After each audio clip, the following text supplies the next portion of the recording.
نحمده ونصلي على رسوله الكريم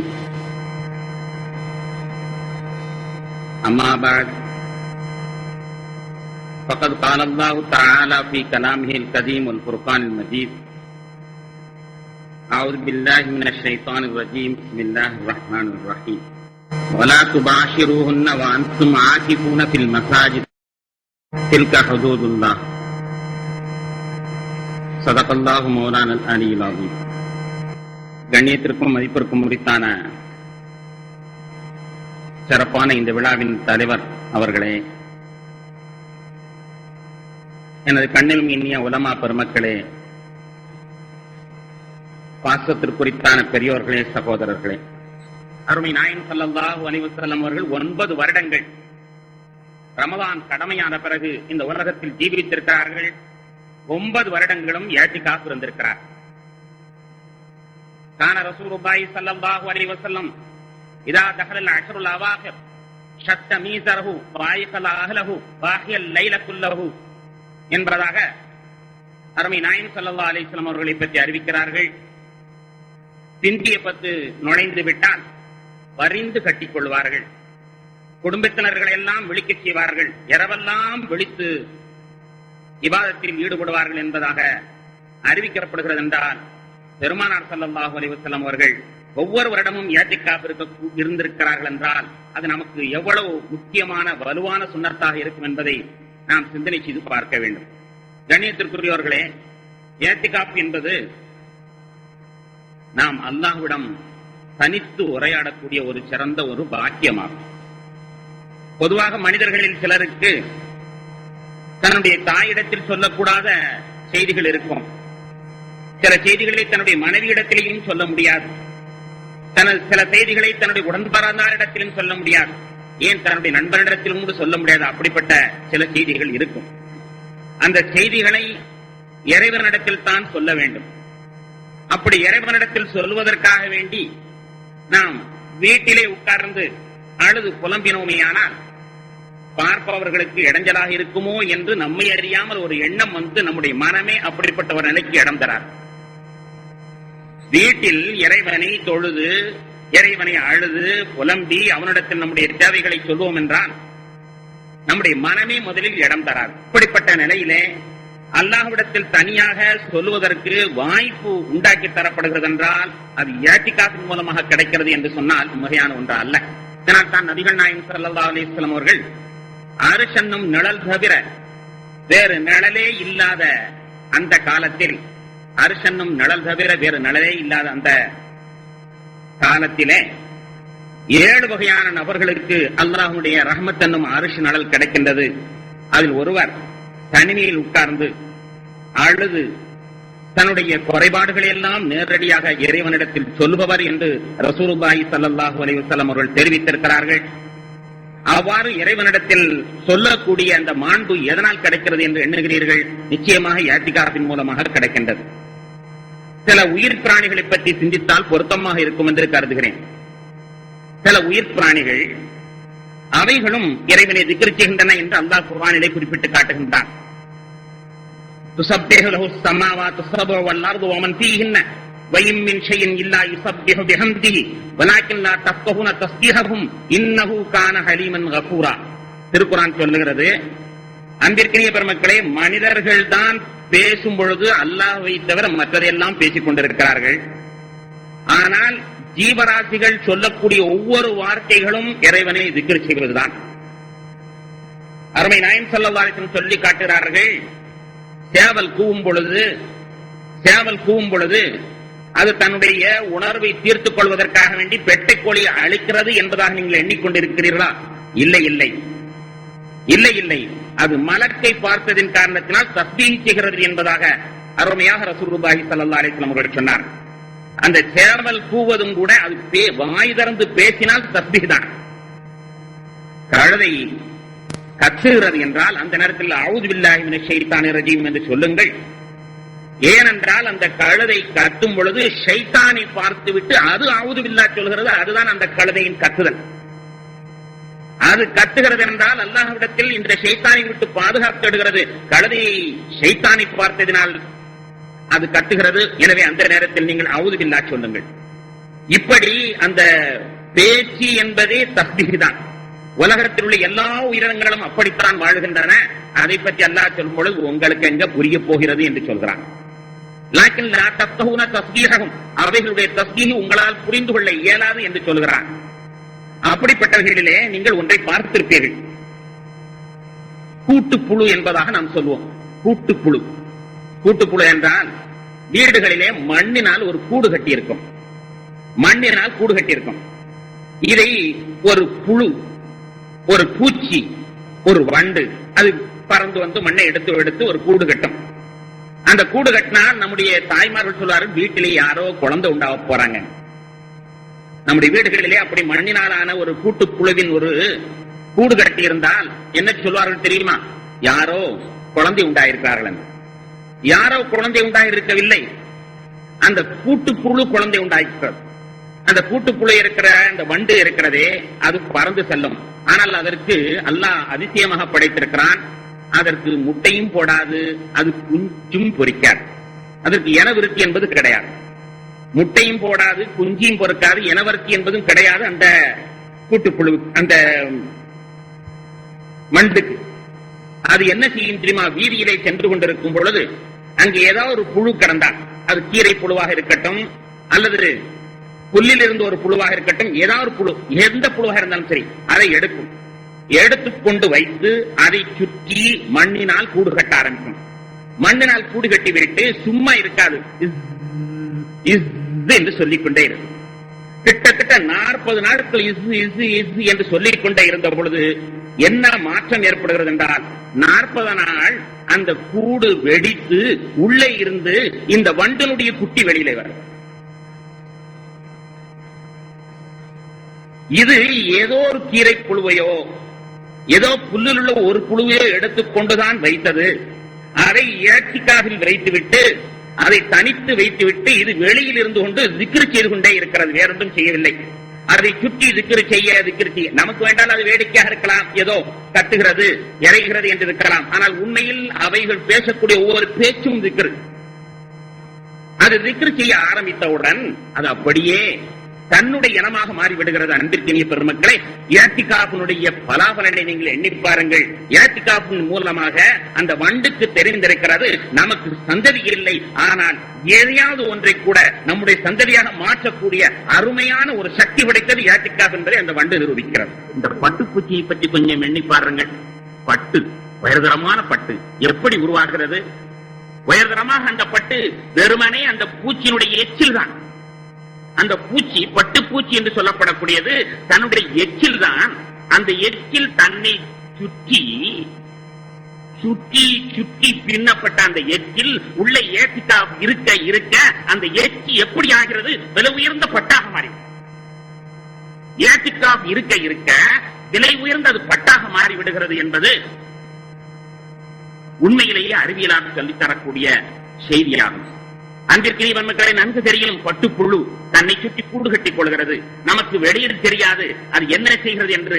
அது தன்னுடைய எச்சிலினால் ஒரு கூடு கட்டிக் கொண்டு உள்ளே இஅ்திகாஃப் இருக்க இருக்க அதனுடைய ஒவ்வொரு இழையும் விலை மதிப்பற்றதாக மாறிவிடுகிறது என்றால், அன்பிற்கினிய பெருமக்களை, இது போன்று நாமும் இஅ்திகாஃப் இருப்போமே ஆனால் நம்முடைய ஒவ்வொரு செயல்களும் பட்டு போன்று விலை மதிக்கக்கூடியதாக மாறிவிடும். எதையெல்லாம் நாம் எண்ணுகிறோமோ அதெல்லாம் நடக்கக்கூடிய ஒரு அருமையான வாய்ப்பு இஅ்திகாஃபின் மூலமாக கிடைக்கிறது என்று சொன்னால் அது மிகையான ஒன்று அல்ல. பெருமானார் ஸல்லல்லாஹு அலைஹி வஸல்லம் அவர்களை பற்றி அறிவிக்கும் பொழுது அவர்கள் செய்த முதல் அமலே இஅ்திகாஃப் தான்.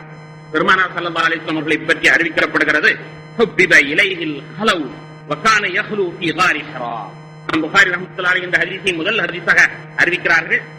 ஹிரா மலையிலே பெருமானார் ஸல்லல்லாஹு அலைஹி வஸல்லம் அவர்கள் தனித்திருந்தார்கள். அதற்கு பேர்தான் இஅ்திகாஃப். அந்த இஅ்திகாஃபில் தான் அவர்கள் இறைவனுடைய தொடர்பு அவர்களுக்கு கிடைத்தது என்பது திருக்குர்ஆன் இறங்கியதே நமக்கு சொல்லக்கூடிய ஒன்று. இஅ்திகாஃபுடைய மகத்துவம் சாமானியமான ஒன்று அல்ல. இந்த இஅ்திகாஃபின் மூலமாகத்தான் பெருமானாருக்கு நபித்துவம் என்பது கிடைத்திருக்கிறது. இதனால் தான் இறைநேசர்களாக இருக்கக்கூடிய அத்தனை பேர்களும் கல்வத் என்று சொல்லப்படக்கூடிய தனித்த இபாதத்தில் அவர்கள் பல நாட்கள் ஈடுபடுவார்கள். அவ்வளவு அருமையான பாக்கியத்தை தரக்கூடியதாக இந்த இஅ்திகாஃப் அமைந்திருக்கிறது. அவ்வாறு உள்ள நபிகள் நாயகம் ஸல்லல்லாஹு அலைஹி வஸல்லம் தௌர் குகையிலே இருக்கிறார்கள். தௌர் குகையிலே இருக்கிறார்கள். 3 நாளும் இஅ்திகாஃப் இருந்தார்கள். 3 நாள் இஅ்திகாஃப் இருந்தார்கள். அந்த நேரத்தில் எதிரிகள் வந்து விட்டார்கள். வரலாறு நமக்கு தெரியும்.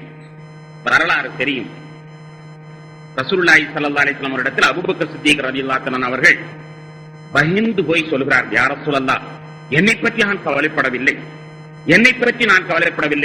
கண்மணி நாயகமே, உங்களுக்கு ஏதாவது இடையூறு செய்து விடுவார்களே என்பது எனக்கு பயமாக இருக்கிறது. உங்களுக்கு ஏதாவது இடையூறு என்றால் என்னால் தாங்கிக் கொள்ள இயலாது யா ரசூலல்லாஹ் என்று சொன்ன பொழுது ரசூலுல்லாஹி ஸல்லல்லாஹு அலைஹி வஸல்லம் என்ன சொன்னார் தெரியுமா? லா தஹ்சன் இன்னல்லாஹ மஅனா, கவலைப்படாதீர்கள், அல்லாஹ் நம்மோடு இருக்கிறான். என்ற அந்த வார்த்தை இஅ்திகாஃப் இருந்தால் அவர் அல்லாஹ்வோடு தனித்து விடுகிறார். அங்கே இருக்கிறார் என்பதை அடுத்த வசனமும் சொல்லி காட்டுகிறது. அடுத்த வசனம் சொல்லி காட்டுகிறது, ஃபஅய்யதஹு பிஜுனூதின் லம் தரௌஹா, உங்களுடைய கண்ணால் காண முடியாத பட்டாளத்தை கொண்டு அந்த புகையை பலப்படுத்தி இருந்தோம் என்று அல்லாஹ் கூறுகின்றான். ஃபஅய்யதஹு பிஜுனூதின் லம் தரௌஹா, உங்களுடைய கண்ணால் காண முடியாத பட்டாளத்தை கொண்டு அந்த புகையை பலப்படுத்தினோம் என்று சொல்கிறார். இதற்கு விளக்கம் சொல்லும் பொழுது ஹஜ்ரத் இப்னு அப்பாஸ் ரலியல்லாஹு அவர்கள் சொல்கிறார்கள், அங்கு பெருமானாரை காத்தது அந்த புறாவும் அந்த சிலந்தி வலையும் அல்ல. பெருமானார் ஸல்லல்லாஹு அலைஹி வஸல்லம் அவர்களை காத்தது புறாவும் சிலந்தி வலையும் அல்ல. அது நபிகள் நாயகம் ஸல்லல்லாஹு அலைஹி வஸல்லம் அவர்களுக்கு ஒரு பாடமாகவும் மக்கா காபிர்களுக்கு ஒரு பாடமாகவும் தான் அமைக்கப்பட்டதே தவிர அவைகள் காக்கவில்லை. இப்னு அப்பாஸ் ரலியல்லாஹு சொல்கிறார்கள், அல்லாஹ் தான் நீங்கள் கண்ணால் பார்க்க முடியாத பட்டாளம் என்று சொல்கிறான். புறாதான் கண்ணால் பார்க்கிறோமே, சிலந்தி வலைதான் கண்ணால் பார்க்கிறோமே. எனவே சிலந்தி வலையும் அல்ல, புறாவும் அல்ல, கண்ணால் பார்க்காத படை என்று அல்லாஹ் சொல்கிறான். எனவே புறாவும் சிலந்தி வலையும் கண்ணால் பார்க்கப்படாதது அல்ல, பார்க்கப்படக்கூடியது. எனவே அதை அங்கு அல்லாஹ் குறிக்கவில்லை. வேற என்ன? உள்ளே இவர்கள் நுழைந்தார்கள் என்றால் பஸ்பமாக போயிருப்பார்கள். எதிரிகள் உள்ளே நுழைந்திருந்தார்கள் என்றால் பஸ்பமாக போயிருப்பார்கள். அவ்வளவு பெரிய படை அங்கே நிறுத்தப்பட்டிருந்தது. ஏனென்றால் அங்கு அல்லாஹ்வும் ரசூலுல்லாஹி ஸல்லல்லாஹு அலைஹி வஸல்லம் அந்த இஅ்திகாஃபினுடைய அந்த தொடர்பின் மூலமாக அல்லாஹ் நம்மோடு இருக்கிறான் என்று ரசூலுல்லாஹி ஸல்லல்லாஹு அலைஹி வஸல்லம் சொன்னார்கள். அப்படிப்பட்ட ஒரு புனிதமான தொடர்பு அங்கிருந்ததின் காரணத்தினால் உள்ளே செல்வதற்கு அந்த இரு உயிர்களுக்குத்தான் ஆற்றல் இருக்கிறதே தவிர வேறு அத்தனை பேர்களும் பக்குவமாக ஆகிவிடுவார். நீங்கள் தெளிவாகவே புரிந்து கொள்ளலாம். இஅ்திகாஃப் இருந்தோமையானால் லைலத்துல் கத்ர் நிச்சயமாக நமக்கு கிடைக்கும். லைலத்துல் கத்ர் நிச்சயமாக கிடைக்கும், சந்தேகமே இல்லை. இஅ்திகாஃப் இருந்தோமையானால் காரணம் 27 லைலத்துல் கத்ர் என்று நாம் நினைத்திருக்கிறோம். அது நிச்சயம் என்று யாருமே சொல்ல மறுக்கிறார். நிச்சயம் 27 தான் என்று யாருமே சொல்ல முடியவில்லை. எந்த நாள் என்பது நமக்கு தெரியாது. ஏதோ ஒரு நாளாவது செய்யட்டுமே என்பதற்காக வேண்டித்தான் அந்த நாள் நாம் இபாதத்தை செய்கின்றோம். 21 இருக்கலாம், 3 இருக்கலாம், 25 இருக்கலாம், 7 இருக்கலாம், 29 இருக்கலாம். ஆக வெளியில் இருப்பவர்கள் இன்றுதான் லைலத்துல் கத்ர் என்று நிச்சயமாக சொல்ல முடியாது. யார் இஅ்திகாஃப் இருக்கிறார்களோ அவர்களுக்கு நிச்சயமாக லைலத்துல் கத்ர் கிடைத்து விடுகிறது. எவ்வளவு அருமையான பாக்கியம்! 1000 மாதங்களை விட சிறப்பான பாக்கியம் அல்லவா? யாராவது நினைத்துக் கொள்ளக்கூடாது, தூங்கிக் கொண்டிருந்தால் என்ன? இஅ்திகாஃபுடைய லைலத்துல் கத்ருடைய இரவிலே தூங்கிக் கொண்டிருந்திருப்பார்களே உள்ளே இருப்பவர்கள்? இல்லை, அவர்கள் அதற்கென்று அமர்ந்து விட்டார்கள் என்றால் அவர்கள் முழுமையாக தொழுத நன்மை கிடைக்கிறது. இஅ்திகாஃபுக்காக வேண்டி நாம் பள்ளிவாயில் உட்கார்ந்து விட்டால் நிச்சயமாக லைலத்துல் கத்ருக்காக வேண்டி அது நிச்சயமாக அப்படிப்பட்டவர்களை விட்டும் தப்பாது என்பது எண்ணமான ஒன்று. அன்பிற்கும் மதிப்பிற்கும் முறித்தான பெருமக்களே, இஅ்திகாஃப் மிகச் சிறப்பான ஒரு அமலாகும். அல்லாஹ்விடத்தில் நம்முடைய மன குறையீடுகளை சொல்வதற்கு அருமையான வாய்ப்பு கிடைக்கக்கூடிய ஒன்றாகும். அதைத்தான் நபிகள் நாயகம் ஸல்லல்லாஹு அலைஹி வஸல்லம் சொன்னார்கள், இஸ்தஈனு அலா ஹவாயிஜிக்கும் பில் கித்மான். இஸ்தஈனு அலா ஹவாயிஜிக்கும் பில் கித்மான். நீங்கள் உங்களுடைய தேவைகளை இறைவனிடத்தில் முறையிடும் பொழுது வேறு யாருக்கும் தெரியாமல் முறையிடுங்கள் என்பதாக குறிப்பிட்டார். உங்களுடைய தேவைகளை இஸ்தஈனு அலா ஹவாயிஜிக்கும் பில் கித்மான், மற்றவரிடத்தில் சொல்ல வேண்டாம். நான் இறைவனிடத்தில் 1000 ரூபாய் தினம் வேண்டும் என்று நான் கேட்கப் போகிறேன் என்றோ, இறைவனிடத்தில் எனக்கு அது வேண்டும் இது வேண்டும் என்று கேட்கப் போகிறேன் என்றோ கேட்டுக்கொண்டு நீங்கள் செல்லாதீர்கள் என ரசூலுல்லாஹி ஸல்லல்லாஹு அலைஹி வஸல்லம் அவர்கள் சொல்லி காட்டுகிறார். அப்படியானால் நாம் இறைவனிடத்தில் தனியாக உரையிடுவதற்கு, உண்மையிலேயே அல்லாஹ்வோடு ஒரு தொடர்பு கிடைப்பதற்கு ஒரு அருமையான வாய்ப்பாக இஅ்திகாஃப் அமையும் பொழுது அது யாரோ ஒருவர் கூலிக்குத்தான் இருக்க வேண்டும் என்ற முடிவு பெறுவது உண்மையிலேயே அது ஒரு சங்கடமான ஒரு செய்தியாகும். ஒவ்வொருவருமே ஏத்திகாப் இருக்க கடமைப்பட்டிருக்கிறோம். ஒவ்வொருவருமே ஏத்திகாப் இருந்து நம்முடைய வாழ்க்கையில் நமக்கு கிடைக்க அறியாத பாக்கியமாகிய அந்த லைலத்துல் கத்ரை பெறுவதற்காக வேண்டி நாம் முயற்சிகள் மேற்கொள்ள வேண்டும். அதனால்தான் நமக்கு சொல்லித் தரப்படுகிறது, இந்த ரமதானுடைய பிந்திய 10 நாட்களும் ஏத்திகாப் இருப்பது சுன்னத்து முஅக்கதா கிஃபாயா என்பதாக சொல்லித் தரப்படுகிறது. ஒவ்வொருவருமே நாம் ஏத்திகாப் இருக்க வேண்டும். அது 10 நாள் ஏத்திகாப் இருக்க வேண்டும். 10 நாள் இல்லாமல் 2 நாள் 1 நாள் இதெல்லாம் சுன்னத்தாக ஆகாது. சுன்னத் என்பது பிறை 21 பெருநாள் முடியும் 10 நாளும் இருக்க வேண்டும். பிறை இரவு வரை நாம் இருக்க வேண்டும். அதில் 1 நாள் மட்டும் இருந்து கொள்ளலாமா, 2 நாள் மட்டும் இருந்து கொள்ளலாம். ஆனால் அதற்கு அது இந்த சுன்னத்தான ஏத்திகாப் ஆக முடியாது. பொதுவாக ஏத்திகாப் இருக்கலாம். ஒருவருக்கு ஏதாவது சங்கடங்கள் ஏற்பட்டால் நான் பள்ளிவாயிலில் 3 நாள் தங்குகிறேன் என்று நியத் வைத்துக் கொண்டு ஏத்திகாப் இருக்கலாம். 1 நாள் இருக்கலாம், 2 நாள் இருக்கலாம். ஆனால் சுன்னத்தான இந்த ரமதானுடைய பிந்திய 10 இருக்கக்கூடிய ஏத்திகாப் என்பது 10 நாட்கள் இருக்க வேண்டும். இந்த ஏத்திகாப் என்பது பெண்களும் இருக்கலாம். பெண்கள் அவர்களுக்கென்று ஒரு வீட்டிலே ஒரு அறையை, அது பாத்ரூம் அட்டாச்சடான ஒரு அறையை எடுத்துக்கொண்டு அங்கே அவர்கள் தங்கி அவர்களும் ஏத்திகாப் இருக்கலாம். ஏத்திகாப் இருக்கக்கூடியவர்கள் முக்கியமான ஒரு பிரச்சனை, அதில் பல பேர்கள் கவனக்குறைவாக இருந்துவிடுகிறார்கள். கடமையான குளிப்பு தவிர வேறு குளிப்பிற்காக வேண்டி வெளியில் வருதல் ஆகாது. கடமையான குளிப்பு தவிர வேறு குளிப்பதற்காக வெளியில் வருவதற்கு ஏத்திகாப் நமக்கு அனுமதி கிடையாது. சில பேர்கள் பள்ளிவாசல் உள்ளதானே இருக்கிறது என்று தினமும் குளித்துக் கொள்கிறார்கள். நிச்சயமாக அது ஏத்திகாப்பாக ஆகாது. பள்ளி வாயிலுக்குள் நாம் இருக்கும் உள்ளேதான் இருக்க வேண்டும். கக்கூசுக்காண்டி வெளியாகலாம், சிறுநீர் கழிப்பதற்காண்டி வெளியாகலாம், ஒது செய்வதற்காண்டி வெளியாகலாம். ஆனால் குளிப்பதற்காக வேண்டி வெளியாகுதல் கூடாது. இதனால் தான் வடநாடுகள் எல்லாம் நாம் பார்த்தோமேயானால் பள்ளிவாசல் உள்ளாலேயே ஒரு பாத்ரூம் அட்டாச்சடாக வைத்திருப்பார்கள். பள்ளிவாயலுக்கு உள்ளாலே வைத்திருப்பார்கள். அப்படி உள்ளே இருக்குமையானால் அந்த ஏரியாவுக்குள் பள்ளிவாசலையே இருக்குமையானால் தாராளமாக அதில் இருந்து கொள்ளலாம். அப்படி இல்லாமல் குளிப்பதற்காக வேண்டி வெளியில் வருவது அது சிறப்பான ஒன்று அல்ல. கண்ணியத்திற்குரியவர்களே, ஏத்திகாப் என்பது எல்லா நேரத்திலையும் நஃபிலான ஏத்திகாப் இருக்க முடியும். அதைத்தான் நமக்கு சொல்லித் தருகிறார்கள். பள்ளிவாசலுக்குள் நீங்கள் புகுதும் பொழுதே நவைத்துல் ஏத்திகாப மாதும்து ஃபீ ஹாதல் மஸ்ஜித், இந்த பள்ளிவாயிலில் நான் இருக்கும் காலமெல்லாம் ஏத்திகாபை நியத் செய்கிறேன் என்று சொல்லிக்கொண்டு உள்ளே நுழைய வேண்டும் என்பதாக நமக்கு சொல்லித் தரப்படுகிறது. சாதாரணமாக நாம் பார்த்தோம் ஏனால் ஏத்திகாப் என்பது ஒரு உள்ளிருப்பு போராட்டம். எத்தனையோ தர்ணாக்கள் பர்ணாக்கள் எல்லாம் உலகத்தை நாம் பார்க்கிறோம், பலவிதமான போராட்டம். அதில் இது ஒரு போராட்டம், உள்ளிருப்பு போராட்டம். இந்த 10 நாள் உட்கார்ந்துட்டு யாரெல்லாம் நான் அந்த பள்ளியாசலை விட்டு போக மாட்டேன், எனக்கு நீ மன்னித்தாக வேண்டும், இந்த ஊருக்கு நீ மன்னித்தாக வேண்டும், என்னுடைய உற்றார் உறவினர்களுக்கு மன்னிக்காம நான் இந்த இடத்தை விட்டு போக மாட்டேன் என்று பிடிவாதமாக அமர்ந்திருப்பதுதான் ஏத்திகாப். அதனால்தான் ஊர்க்காரர்களுக்கெல்லாம் அதனால் லாபம் ஏற்படுகிறது. ஒரு சிலர் ஏத்திகாப் இருப்பார்களே, ஆனால் ஊரில் உள்ள அத்தனை பேர்களுக்கும் நன்மை கிடைப்பதற்கான காரணம் ஊர் சார்பில் தான் இவர் ஏத்திகாப் இருக்கின்றார். எனவே அல்லாஹ்விடத்தில் ஒரு போராட்டம் நடத்துகின்றார். யா அல்லாஹ், கட்டாயமாக என்னுடைய ஊர்க்காரர்களுக்கெல்லாம் நீ தந்துதான் ஆக வேண்டும், நான் விட மாட்டேன். உன்னுடைய அன்பையும் உன்னுடைய அரவணைப்பையும் இந்த ஊர்க்காரர்களுக்கெல்லாம் நீ தந்துதான் ஆக வேண்டும் என்று இறைவனிடத்தில் கேட்கக்கூடிய அருமையான ஒரு இபாதத்தாக ஏத்திகாப் அமைந்திருக்கிறது. அன்பிற்கினிய பெருமக்களே, ஒவ்வொருவருமே ஏத்திகாப் இருப்பதற்கான முயற்சிக்க வேண்டும். அதில் சட்டம் இப்படி சொல்கிறார்கள், சரக்குகளை கூட கொண்டு வராமல் வியாபாரங்கள் கூட சமயத்தில் பேசிக்கொள்ளலாம். ஏத்திகாப் இருக்கக்கூடியவர்கள் சமயத்தில் வியாபாரம் கூட பேசிக்கொள்ளலாம், வியாபார சம்பந்தமாக கூட பேசிக்கொள்ளலாம். ஆனால் சரக்குகளைத்தான் கொண்டு வரக்கூடாது என்று சொல்லித் தருகிறார். ஆனால் பொதுவாக மக்களிடத்தை நாம் கேட்டுக்கொள்வோம், நீங்கள் ஏத்திகாப் இருக்காவிட்டாலும் பரவாயில்லை, இருக்கிறவங்களுக்கு ஒரு தொல்லை கொடுக்கலாமல். ஏத்திகாப் இருக்காவிட்டாலும் பரவாயில்லை, இருக்கிறவங்களுக்கு தொல்லை கொடுக்காமலாவது இருங்கள் என்பதாக சொல்ல வேண்டும். ஏனென்றால் ஏத்திகாப் இருப்பவர்கள் சில சமயத்தில் பல சிரமங்களை, என்ன இவர் அங்க ஒரு கொசுலையை கட்டிக்கிறாரு, இங்க ஒரு துணியை கட்டிக்கிறாரு, தொழுக முடிய மாட்டாங்க, எப்படியாவது ஒரு குறைகளை நம் வந்தவர்கள் எல்லாம் சொல்லிக் கொண்டிருப்பார். இங்க என்ன பேருக்கு கொட்ட கிடக்குது, பள்ளியாசிரியர் ஏத்திகாப் இருக்காங்க, பள்ளியாசிரியர் அவங்களுக்கு சொந்தம் என்று நினைத்துக் கொள்கிறார்களா என்று ஏதாவது ஒன்று சொல்லிக் கொண்டு அவர்களுக்கு இடையூறு தராமல் இருப்போமே, ஆனால் அதுவே மிகப்பெரிய நன்மையாக வந்து சேரும். எவ்வளவு இடையூறுகள் ஏற்படுகிறது என்பதை நாம் எண்ணி பார்க்க கடமைப்பட்டிருக்கின்றோம். ஒவ்வொருவரும் ஏத்திகாப் இருக்கக்கூடிய அந்த சிறப்பான வழியை நாம் ஏற்படுத்திக் கொள்ள வேண்டும். ஏத்திகாப்பின் மூலமாக நாம் அதிகமாக திக்ர் செய்யக்கூடிய நன்மை பெறுகின்றோம். திருக்குரான் ஓதக்கூடிய நன்மை பெறுகின்றோம். இங்கே ஹஜ்ரத் அவர்கள் திக்ர் செய்வதனுடைய சிறப்பை பற்றி சொல்லி காட்டினார்கள்.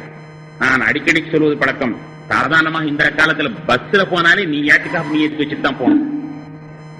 பஸ்ல ஏறினாலே நவையத்தில் ஏத்திக்காக ஹாதல் பஸ் என்று சொல்லித்தான் உட்காரணும் போல தெரிகிறது. ஏனென்றால் பஸ்ல போகும்போது பக்கத்தில் உள்ளவனிடத்தில் பேசி கொடுத்தா வம்பு, யாரிடத்துல பேசினாலும் பெரிய வம்பு வந்து சேர்கிறது இந்த காலத்துல. அப்படி உள்ள இந்த காலத்துல நம்ம போய் உட்கார்ந்த உடனே அல்லாஹ் அல்லாஹ் அல்லாஹ் அல்லாஹ் அல்லாஹ் என்று ஏதாவது சொல்லிக்கொண்டே ஊரு போய் சேர்ந்தோம்னா நம்முடைய மருத்துவ எங்கோ போயிடும். ஸல்லல்லாஹு அலைஹி வஸல்லம் அவர்கள் சொன்னார்கள், கலிமத்தானி ஹஃபீஃபத்தானி அலல் லிசானி ஹபீபத்தானி இலர் ரஹ்மானி ஸகீலத்தானி அலல் மீசானி சுப்ஹானல்லாஹி வ பிஹம்திஹி சுப்ஹானல்லாஹில் அஸீம் என்று கூறினார். இரண்டு வார்த்தை என்று பீடிகை போட்டு சொன்னார்கள். 2 வார்த்தை. அந்த 2 வார்த்தையும் சொல்வதற்கு எளிதானது, நாவுக்கு சொல்வதற்கு எளிதானது, அதனிடத்துல ரஹ்மானுக்கு ரொம்ப பிரியமானது, தராசு தட்டுல ரொம்ப எடை மிக்கது என்று பீடிகை போட்டு சொல்லி 2 வார்த்தை நாவுக்கு எளிதானது, தராசு தட்டுல எடை கொடுக்கக்கூடியது, அல்லாஹ்விற்கு ரொம்ப பிரியமானது என்று பீடிகை போட்டு சொல்றார்கள். சுப்ஹானல்லாஹி வ பிஹம்திஹி சுப்ஹானல்லாஹி சுப்ஹானல்லாஹி வ பிஹம்திஹி சுப்ஹானல்லாஹில் அஸீம் என்ற 2 வார்த்தை என்று சொன்னார். இதனுடைய பொருள் என்ன தெரியுமா? டே தம்பி வாயிங்க, டே தம்பி வாயிங்க என்று சொல்வதற்கு எவ்வளவு எனர்ஜி செலவாகிறதோ அதே அளவு எனர்ஜி தான் சுப்ஹானல்லாஹி வ பிஹம்திஹி சுப்ஹானல்லாஹில் அஸீம் என்பதற்கு செலவாகிறது. தம்பி இங்கே வா என்று சொல்வதற்கு எவ்வளவு சக்தி நம்முடைய உடம்பில் இருந்து விரயமாகிறதோ அதே அளவு விரயம் தான் சுப்ஹானல்லாஹி வ பிஹம்திஹி சுப்ஹானல்லாஹில் அஸீமுக்கு சேர்கிறது. ஆனால் டே தம்பி வா இங்கே என்றால் ஒன்றும் கிடைப்பதில்லை, சண்டையும் வம்புதான் வந்து சேர்ந்து விடுகிறது. இந்த 2 வார்த்தையை சொன்னால் தராசு தட்டில் இடைமிக்கதாக மாறிவிடும். அப்படியானால் மணிக்கணக்காக கதைத்துக் கொண்டிருக்கிறோம். பக்கத்துல பஸ்ல போகும்போது வேலையே இல்லை, அவன் சும்மா ஒரே வெயிலாக இருக்கிறது. ஏதாவது பொதுவான சப்ஜெக்டை கொண்டு பேச ஆரம்பிக்கணும் அல்லவா? பஸ்ல போறோம், பொதுவான சப்ஜெக்ட் என்ன செய்யலாம்? ஒரே வெயிலா இருக்கிறது என்று ஆரம்பிப்போம், அல்லது ஒரே குளிராக இருக்கிறது என்று ஆரம்பிப்போம். இல்லை திடீர் என்று ஏதாவது அரசியல் என்ன அவர் அப்படி செய்து விட்டார் என்று நாம் என்ன ஆள் என்று பார்க்கிறோம். முதல்ல நம்ம ஆள்தானா வேற ஆளான்னு பார்த்துட்டு ஜாக்கிரதையாக பேசிட்டோம். ஆக நம்ம ரொம்பவும் ஜாக்கிரதையாக அளந்து பேச வேண்டியிருக்கிறது. அப்படியெல்லாம் பேச்சு கொடுத்து அந்த வம்பா நேரத்தை போக்கிற அத்தனையும் தஸ்பீஹா மாற்றி பாருங்க, எவ்வளவு அந்தஸ்து நமக்கு கிடைத்து விடுகின்றது. தஸ்பீஹ் திக்ரனுடைய நன்மை மிக அதிகமானது. ஹஜ்ரத் அவர்கள் அருமையாக நமக்கு சொல்லி காட்டினார். நபிகள் நாயகம் ஸல்லல்லாஹு அலைஹி வஸல்லம் மிக இலகுவாக விளக்கி காட்டுகிறார். தொழுது முடித்துவிட்டு சுப்ஹானல்லாஹ் அல்ஹம்துலில்லாஹ் அல்லாஹ் அக்பர், இதற்கு எவ்வளவு பெரிய பவரா நமக்கு சொல்லி தந்திருக்கிறாங்க. நாமெல்லாம் நன்கு அறிந்ததுதான். ஏழை சஹாபாக்கள் ரசூலுல்லாஹ்விடத்தில் சென்று கேட்கிறார்கள். பணக்காரர்கள் ஜக்காத்து கொடுத்து மிக நன்மையை சேர்த்துக் கொள்கிறார்கள். 1க்கு 700 அவர்களுக்கு கிடைத்து விடுகிறது. 1க்கு 700 கிடைத்து விடுகிறது. அப்படிப்பட்ட அமலுக்கு எங்களுக்கு பாக்கியம் இல்லையே என்று கேட்ட பொழுது, நீங்க சுப்ஹானல்லாஹ் அல்ஹம்துலில்லாஹ் அல்லாஹ் அக்பர் யாருக்கும் சொல்லாம செய்து கொண்டிருங்க. இதை செய்து கொண்டிருந்தால் அவன் லட்சத்தை தான் கொடுத்து பார்க்கட்டுமே, கோடியத்தான் கொடுத்து பார்க்கட்டுமே, உங்களுக்கு ஈடாக அமைய முடியாது. சுப்ஹானல்லாஹ் அல்ஹம்துலில்லாஹ் அல்லாஹ் அக்பர் என்பதற்கு அப்படிப்பட்ட நன்மை. ஆனால் எப்படியோ செய்தி லீக் அவுட் ஆயிடுச்சு. ரசூலுல்லாஹி ஸல்லல்லாஹு அலைஹி வஸல்லம் ஏழைகளுக்கு மட்டும் சொல்லிக் கொடுத்த இந்த செய்தி எப்படியோ செய்தி வெளியாகிவிட்டது. பின்னால அதே சஹாபாக்கள் வருகிறார்கள், யா ரசூலல்லாஹ் பணக்காரர்கள் இதையும் செய்ய ஆரம்பிச்சிட்டாங்க. பணக்காரர்கள் பணத்தால் தர்மம் கொடுப்பது மட்டுமல்லாமல் இதையும் செய்ய ஆரம்பித்து விட்டார் என்று கூறிய பொழுது ரசூலுல்லாஹி ஸல்லல்லாஹு அலைஹி வஸல்லம் சொன்னாங்க, அல்லாஹ் அவர்களுக்கு கொடுத்த நியமத்தை அதற்கு நான் என்ன செய்ய முடியும்?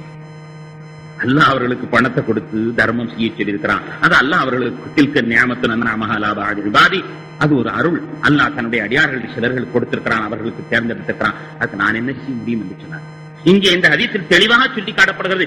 சுப்ஹானல்லாஹ் என்று 33 தடவைகள் ஒவ்வொரு தொழுகைக்கு பிறகு சொல்வதற்கு, சுப்ஹானல்லாஹ் அல்ஹம்துலில்லாஹ் அக்பர் சொல்வதற்கு எவ்வளவு பெரிய நன்மை கிடைக்கிறது என்பதை பாருங்கள்.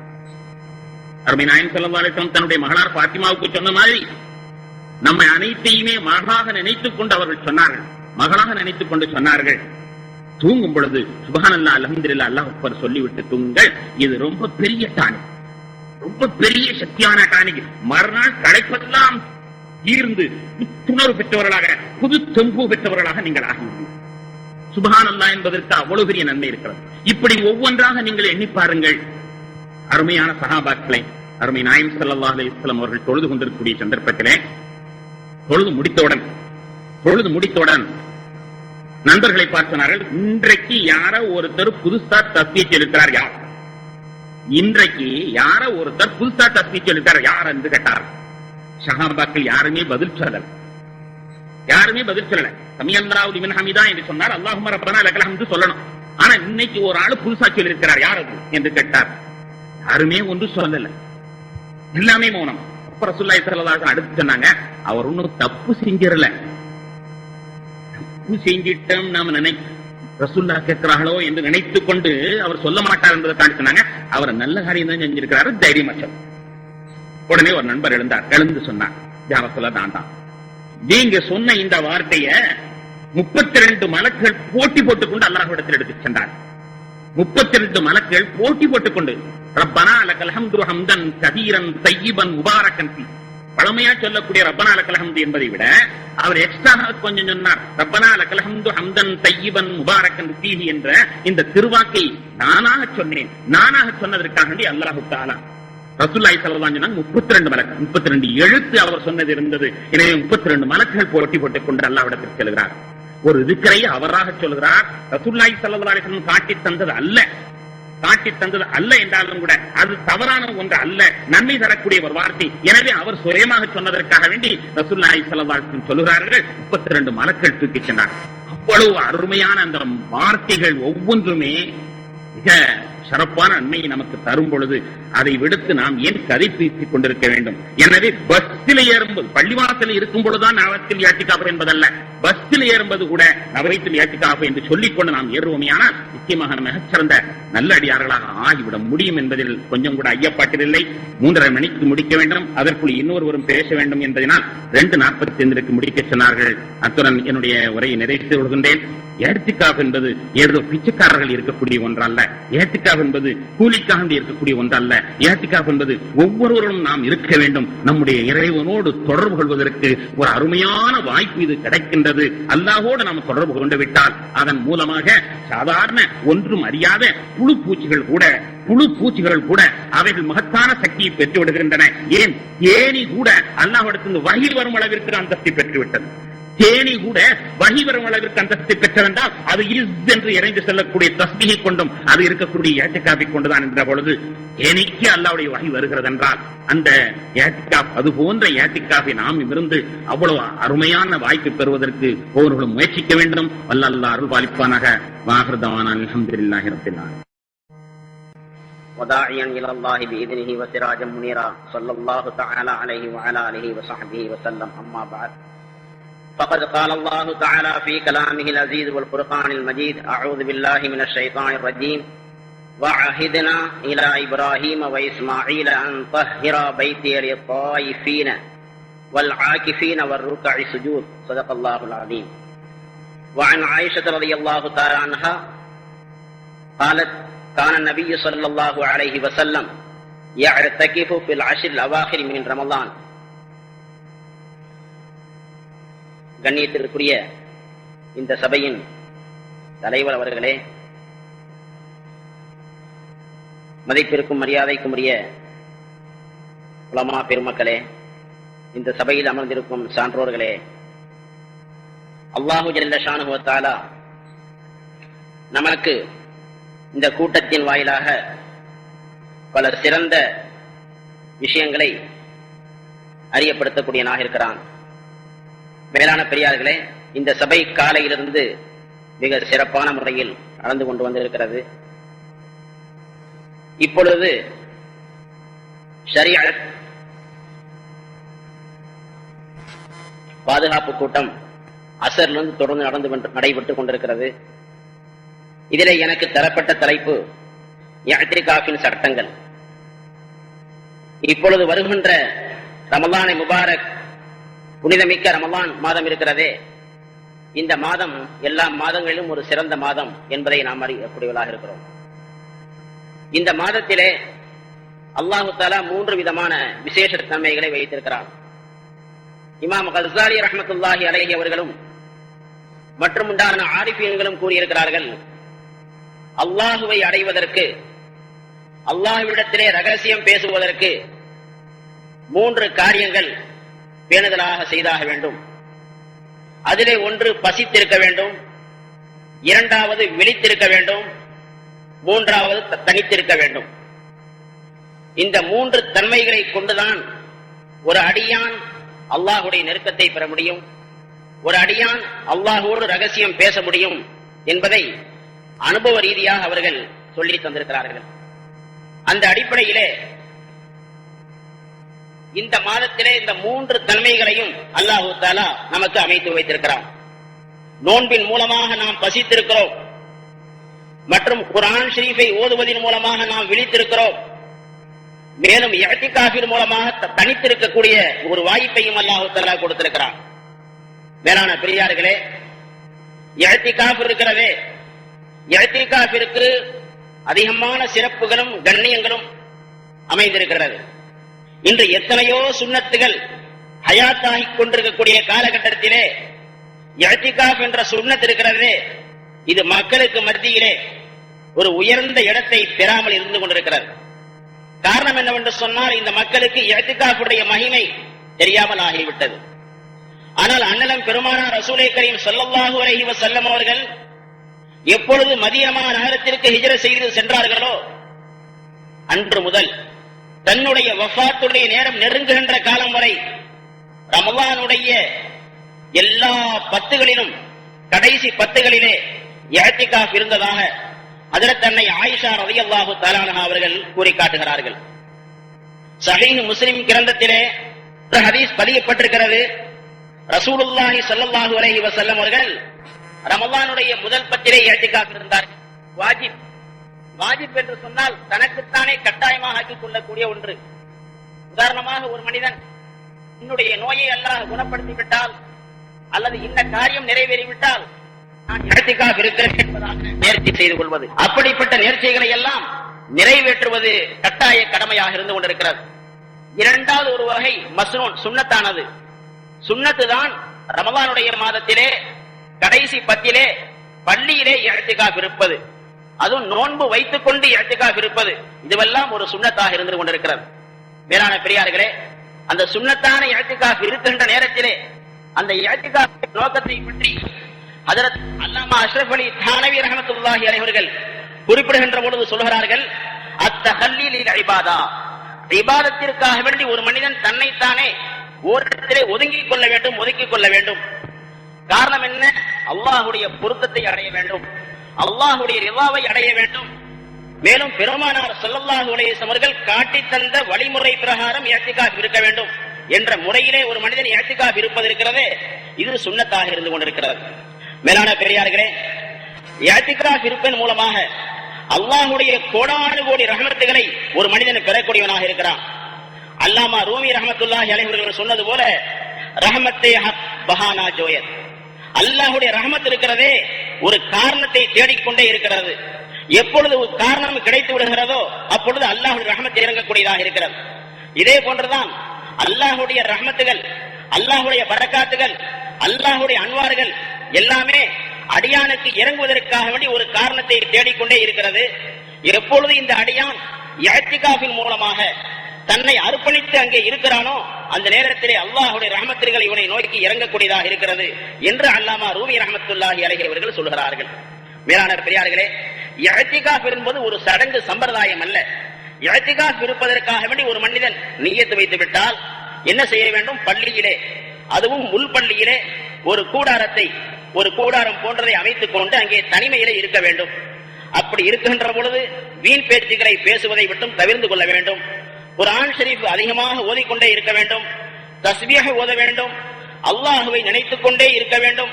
தன்னுடைய பாவங்களை எல்லாம் நினைத்து நினைத்து நினைத்து அல்லாஹுடைய தர்பாரிலே அழுது புலம்ப வேண்டும். இப்படி இருப்பதன் மூலமாகத்தான் இஅ்திகாஃபுடைய பரக்கத்துகளை ஒரு மனிதன் அடைய முடியும். மேலான பெரியார்களே, இப்படிப்பட்ட முறையில் இஅ்திகாஃப் இருக்கின்ற பொழுது நாம் வெளியே செல்லுவதை பற்றி நாம் சற்று சிந்திக்க வேண்டும். தன்னுடைய அத்தியாவசிய தேவைகள், உதாரணமாக சாப்பிடுவது, குடிப்பது, மலம் ஜலம் கழிப்பது, ஜனாபத்தின் காரணமாக குளிக்க வேண்டிய தேவை ஏற்படுவது, இது போன்ற காரணங்களுக்காக வேண்டி மட்டும்தான் செல்லுவதற்கு அனுமதி இருக்கிறது. இதை தவிர மற்ற காரணங்களுக்காக வேண்டி செல்லுவதற்கு அனுமதி இல்லை. ஒரு அடியான் அல்லாஹுடைய பள்ளியிலே ஜும்மா நடைபெறாத ஒரு பள்ளியிலே தங்கியிருக்கக்கூடிய காலகட்டத்திலே ஜும்மாவிற்காக வேண்டி மட்டும் அந்த பள்ளியிலிருந்து செல்வதற்கு அனுமதி இருக்கிறது.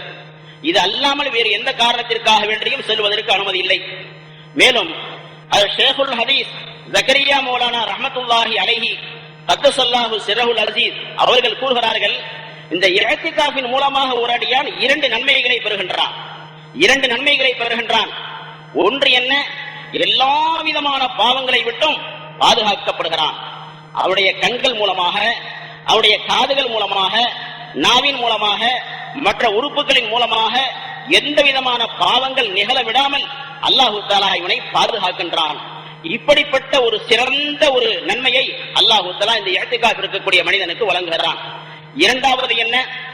இஅ்திகாஃபில் இல்லாத மனிதர்கள் என்ன என்ன வணக்கங்களை எல்லாம் செய்கின்றார்களோ அத்தனை வணக்கத்தினுடைய நன்மைகளையும் இஅ்திகாஃபிலே இருக்கின்ற மனிதன் ஒரு சேர பெறக்கூடியவனாக இருக்கிறான். எப்படி என்று சொன்னால், இஅ்திகாஃபிலே இல்லாத ஒரு மனிதன் ஜனாசாவுடைய தொழுகைக்காக வேண்டி வெளியே செல்கிறான். அந்த ஜனாசாவிலே பங்கு கொள்கிறான். அதன் மூலமாக நன்மைகளை அடைகின்றான். இதே போன்று ஒரு மனிதன் ஒரு தன்னுடைய சகோதரன் நோய்வாய்ப்பட்டு விட்டால் அவரை சந்திப்பதற்காக வேண்டி செல்கிறான். அதன் மூலமாக பல நன்மைகளை அடையக்கூடியவனாக இருக்கிறான். ஆனால் இஅ்திகாஃபிலே இருக்கின்ற மனிதன் ஜனாசாவுடைய தொழுகையிலே பங்கு கொள்ள முடியாது. நோயாளிகளை சந்திப்பதற்காக வேண்டி செல்ல முடியாது. அவன் பள்ளியிலேயே இருக்கக்கூடியவனாக இருக்கிறான். இருந்தும் கூட இவனுக்கு ஜனாசாவுடைய தொழுகையிலே பங்கு கொண்டால் என்ன நன்மைகள் கிடைக்குமோ அந்த நன்மைகளையும் அல்லாஹ் தஆலா இவனுக்கு கொடுக்கக்கூடியவனாக இருக்கிறான். நோயாளிகளை விசாரிக்க செல்வதனால் என்ன நன்மைகள் கிடைக்க வேண்டுமோ அந்த நன்மைகளையும் இஅ்திகாஃபிலே இருக்கின்ற மனிதன் பெறக்கூடியவனாக இருக்கிறான்.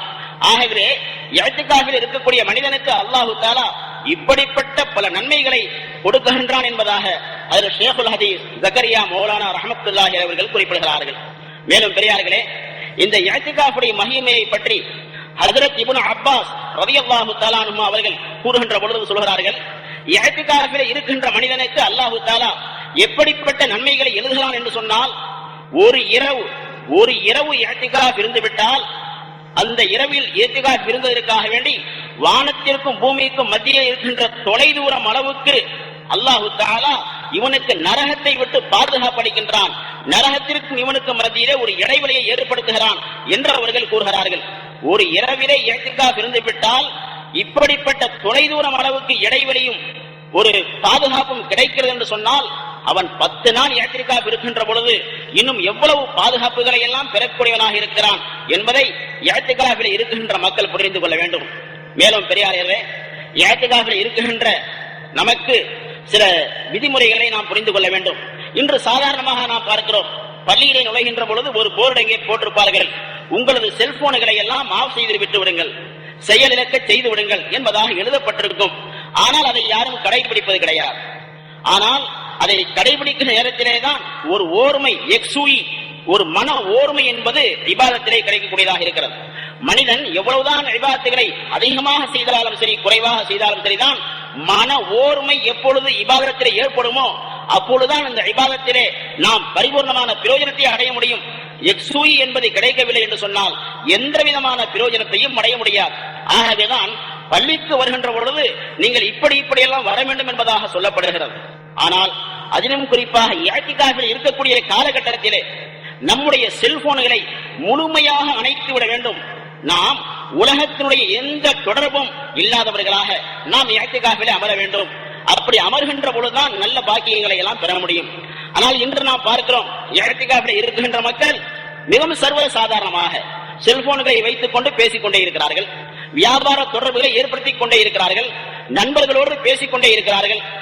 மேலான சகோதரர்களே, அல்லாஹ்வோடு தொடர்பு வைக்கக்கூடிய நாம், அல்லாஹ்வோடு நம்முடைய தாலுகை வைத்திருக்கக்கூடிய நாம் மக்களோடு தொடர்புகளை ஏற்படுத்திக் கொண்டால், மக்களோடு சம்பாஷணை செய்து கொண்டால், வியாபார தொடர்புகளை வைத்துக் கொண்டால், நமக்கு என்ன ரஹமத்து கிடைக்க வேண்டுமோ, என்ன ஒரு தொடர்பு கிடைக்க வேண்டுமோ அந்த தொடர்புகளை விட்டும் அந்த ரஹமத்துகளை விட்டும் மனிதன் மஹ்ரூமாக கூடிய ஒரு சூழ்நிலை ஏற்படக்கூடியதாக இருக்கிறது. ஆகவே இஅ்திகாஃபிலே இருக்கின்ற பொழுது இது போன்ற விஷயங்களை விட்டெல்லாம் மிகவும் ஒதுங்கி நாம் அல்லாஹ்வுடனே தஅல்லுக் மஅல்லாஹ், அல்லாஹ்வோடு தொடர்பை ஏற்படுத்திக் கொள்வது என்ற நிலையை ஏற்படுத்துகின்ற பொழுதுதான் அந்த இஅ்திகாஃபின் மூலமாக பரிபூர்ணமான ஒரு பிரயோஜனத்தை நாம் அடைய முடியும். மேலான பெரியார்களே, இப்படிப்பட்ட சுன்னத்தான இஅ்திகாஃப் இருக்கிறதே நம்மிடத்திலே பரவலாக ஆகிவிட வேண்டும். ஹஜ்ரத் மஹமூதுல் ஹசன் சாஹிப் ரஹ்மத்துல்லாஹி அலைஹி அவர்கள் குறிப்பிடுகிறார்கள், ஒவ்வொரு பள்ளியிலும் இஅ்திகாஃப் இருக்கின்ற மக்களுடைய தொகைகள் அதிகமாக இருக்க வேண்டும். அதற்குரிய ஆர்வத்தையும் தரதீபங்களையும் கொடுத்துக் கொண்டே இருக்க வேண்டும். சில இடங்களிலே இஅ்திகாஃப் இல்லாத இடங்களிலே கூலிக்காக வேண்டி ஆளை பிடித்துக் கொண்டு இஅ்திகாஃப் இருக்கிறார்கள். அப்படி இருப்பதற்கு ஷரியத்திலே அனுமதி இல்லை. காரணம் என்ன? அப்படியெல்லாம் வைக்கின்ற பொழுது அந்த இஅ்திகாஃப் ஒரு வியாபாரமாக கொடுக்கல் வாங்கலாக பேசப்படுகின்ற ஒரு அவல சூழ்நிலை ஏற்படுகின்றது. ஆகவே அப்படிப்பட்ட சூழ்நிலையை விட்டும் இந்த உம்மத்து பாதுகாக்கப்பட்டு இஅ்திகாஃபுடைய முழு ஃபஸீலத்துகளை சிறப்புகளை நன்கு அறிந்து பெருமானார் ஸல்லல்லாஹு அலைஹி வஸல்லம் அவர்கள் இந்த இஅ்திகாஃபிற்கு எவ்வளவு மதிப்பும் மரியாதையும் கண்ணியத்தையும் கொடுத்து அவர்கள் பேணுதலாக செய்தார்களோ அப்படிப்பட்ட பேணுதல் நம்மிடத்தில் வர வேண்டும். அவர்கள் எப்படியெல்லாம் ரஹ்மத்துகளை பெற்றார்களோ, எப்படியெல்லாம் அல்லாஹ்வுடைய தொடர்பை பெற்றார்களோ, அதுபோன்று நாமும் பெற வேண்டும் என்ற எண்ணத்திலே நாம் இஅ்திகாஃப் இருக்கின்ற பொழுது நமக்கு அதன் மூலமாக அதிகமான பிரயோஜனங்கள் கிடைக்கக்கூடியதாக இருக்கிறது. மூன்றாவது இஅ்திகாஃப் இருக்கிறதே, இது ஒரு நஃபிலான இது. உதாரணமாக நாம் எப்பொழுது பள்ளிக்கு வந்தாலும் சரிதான், அது இரவாக இருந்தாலும் சரி, பகலாக இருந்தாலும் சரி, ஒரு சிறிய நேரமாக இருந்தாலும் சரிதான், எப்பொழுதெல்லாம் நாம் பள்ளிக்கு வருகிறோமோ நவைத்துல் இஅ்திகாஃபை நான் நியத்து வைக்கின்றேன் என்பதாக நியத்து வைத்துக் கொண்டால் போதும். இந்த இஅ்திகாஃப் இருக்கிறதே இது முஸ்தஹப்பாக நஃபிலாக இருக்கிறது. இது எல்லா மக்களும் எல்லா நேரங்களிலும் இந்த இஅ்திகாஃபுடைய நன்மைகளை பெற முடியும். ஆகவே நாமும் இந்த இஅ்திகாஃப்களை நன்கு உணர்ந்து வருகின்ற ரமலானுடைய கடைசி பத்திலே இஅ்திகாஃபை இருந்து பெருமானார் ஸல்லல்லாஹு அலைஹி வஸல்லம் அவர்கள் காட்டி தந்த வழிமுறை பிரகாரம் இஅ்திகாஃபை இருந்து அந்த இஅ்திகாஃபின் மூலமாக என்ன ரஹ்மத்துகளையும் பரக்கத்துகளையும் அல்லாஹ்வுடைய தொடர்புகளையும் நாம் பெற்றுக்கொள்ள முடியுமோ அதுபோல பெற்றுக்கொள்கின்ற ஒரு வாய்ப்பை அல்லாஹு தஆலா எனக்கும் உங்களுக்கும் தந்தருள்வானாக என்பதாக நான் கேட்டுக்கொண்டு வாய்ப்பளித்தவர்களுக்கு நன்றி கூறி விடைபெறுகிறேன். வ ஆகிரு தாவனா அல்ஹம்துலில்லாஹி ரப்பில் ஆலமீன். அஸ்ஸலாமு அலைக்கும் வரஹ்மத்துல்லாஹி தஆலா வபரகாத்துஹு.